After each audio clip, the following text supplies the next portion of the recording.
It was a chilly South Dakota morning. We were dressed in our Sunday best. I was wearing my new green spring dress with the white collar. I looked impeccable. But I dreaded coming to church because that meant my mother was going to be on edge and hovering over me like a dark shadow. As we walked down the church aisle, I could feel the eyes watching, judging. I had knots in my stomach and my hands were wet with sweat as my mother sat down beside me.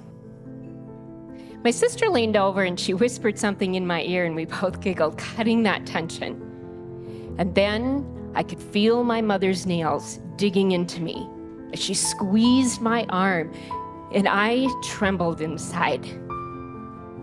Terrified, we sat still and quiet, obedient. This grooming started at a very early age, at home with church practice. I would sit frozen as my mother hissed, "Shh, don't you dare speak a word. Don't move a muscle." And if we did, my mother would become the big dark shadow. Screaming, yelling, grabbing, whatever it took to get us to stay silent. Growing up, I was terrified to speak. Fear was a constant friend.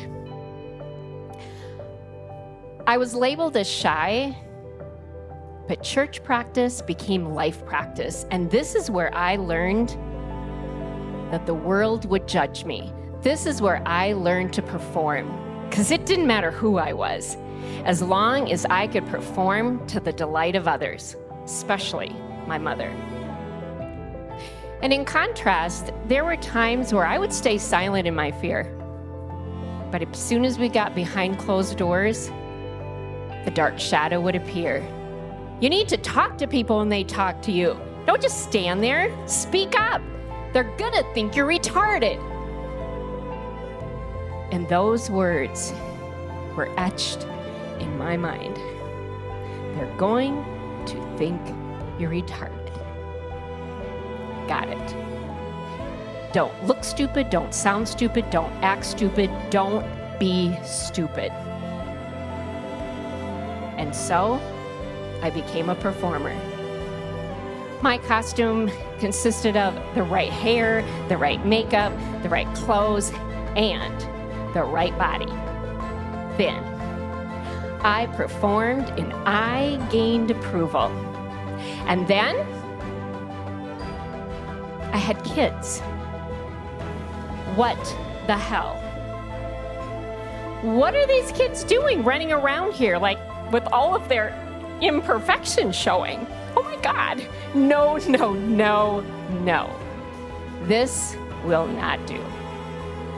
And just like that, unwittingly, unknowingly, I became their big dark shadow.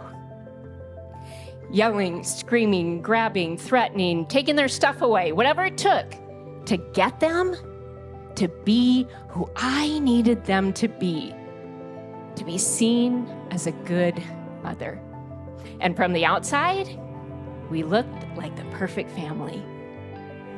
And that came at a big price. It took a while for the words to sink in. Your daughter, she's cutting herself. I couldn't wrap my mind around it. I couldn't understand it. I was blind to the cry for help. But the truth is, I was doing the same thing on the inside for years, cutting myself down, criticizing, judging myself in my head. All the while, numbing it all with alcohol. My cuts were on the inside. Her body could no longer contain the pain of generations past. Oh, it was showing itself, our truth. Her pain, my mother's pain, her mother's pain, and all of the mothers before that. Her cuts revealed in plain sight the generational trauma. My daughter, the greatest blessing of my life, brought me to my knees, cracked me open, and allowed me to see what I had been not willing to look at. That scared little girl still living within. To love her, to nurture her, to accept her.